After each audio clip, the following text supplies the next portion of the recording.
सद्गुरुदेव की जय। बन्दी-छोड सद्गुरु रामपालजी महाराज को असीम दयाले आज 2069 2 महिना 21 गते शनिबार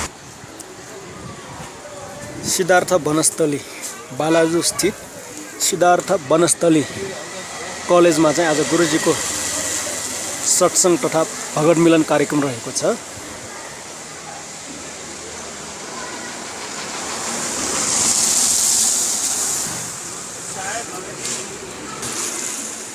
विभिन्न स्थानबाट शनिबार सद्गुरुदेवको अमृतमय सत्संग श्रवण गर्नको लागि शनिबारको विशेष कामहरूलाई पनि छोडेर भक्तात्माहरू सत्संगमा उपस्थित हुने गर्दछन्। टाढा टाढादेखि आजको दिन सद्गुरुदेवको सत्संगको लागि चाहिँ उपस्थित हुने गर्छन्। जोसँग साधन छ आफ्नो भएको साधन लिएर उपस्थित हुन्छन्। जोसँग साधन छैन सार्वजनिक गाडीबाट भए पनि आएर चाहिँ आज सद्गुरुदेवको अमृतमय सत्संग चाहिँ श्रवण गर्नुहुन्छ। भक्तात्माहरू पुण्यात्माहरूको चाहिँ साधन हो।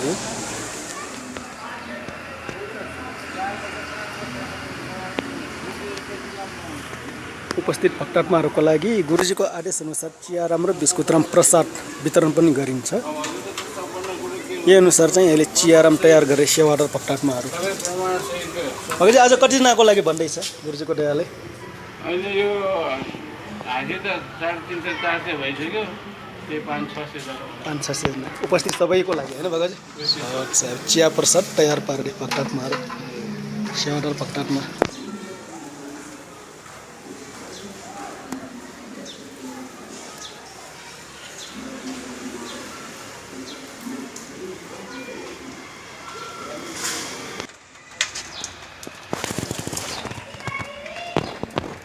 भक्तात्माहरूको बाइक हो या गाडी गुरु आफ्ना श्रद्धेय गुरुदेवको अगाडि फाइजरमा गुरुदेवको चाहिँ फोटो राखेर बाइक भक्तात्माको बाइक हेर्दै ठाउँ हुने।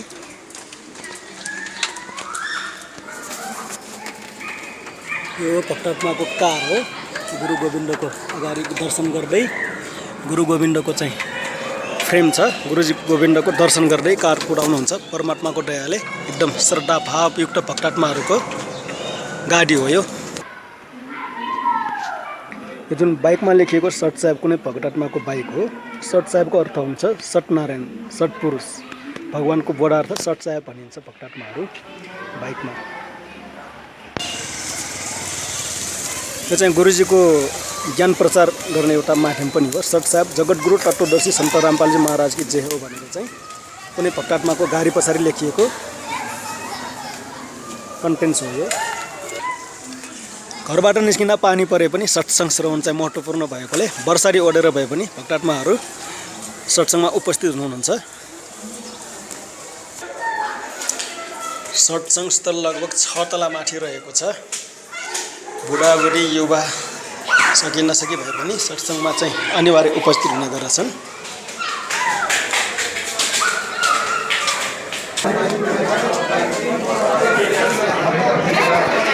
जलराम सेवा गर्ने उपस्थित भक्तात्माहरूलाई प्यास लागेको अवस्थामा जलराम सेवा गर्ने पुण्यात्माहरू।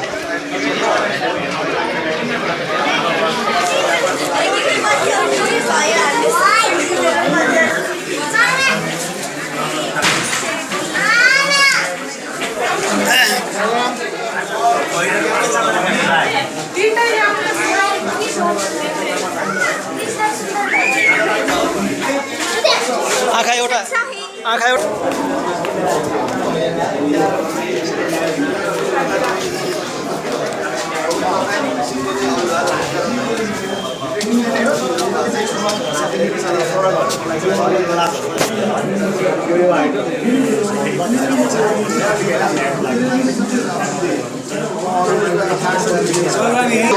गुरुवार को पटाख बजाता था, शुक्रवार को माता बजाता था, शनिवार को हनुमान जी बजाता था।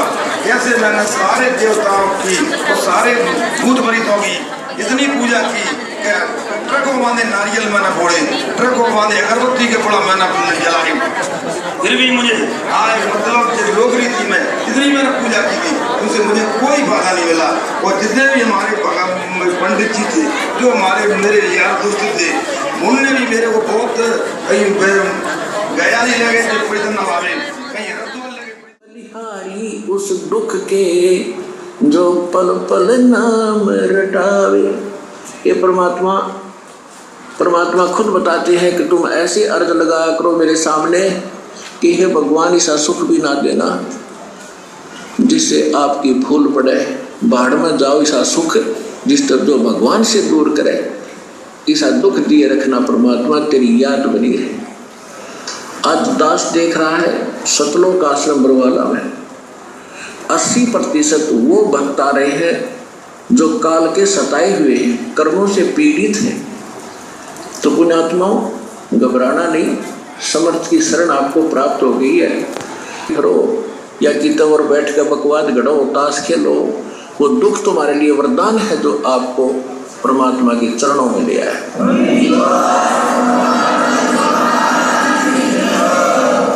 रमता राम जपो रे प्राणी, अब तो सुन ले राम कहानी।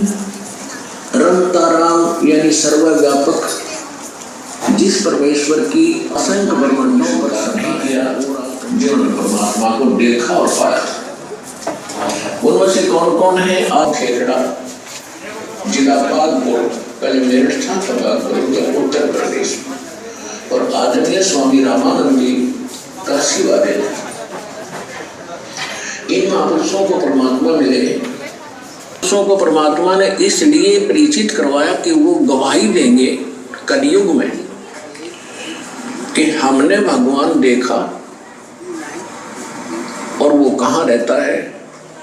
जो उन महापुरुषों ने ज्ञान दिया परमात्मा कैसा है, उसका नाम क्या है, वो कहाँ रहता है, उसकी प्राप्ति कैसे होती है, वो साकार है या निराकार है, स्वयं परमेश्वर ने आके बताया। और जिन्होंने भगवान को देखा है, इन्होंने भगवान को पाया है। और भगवान कैसा है? भगवान साकार है, मनुष्य दृश्य है, हमरे ही उनिहार है, हमारा सृजनहार है।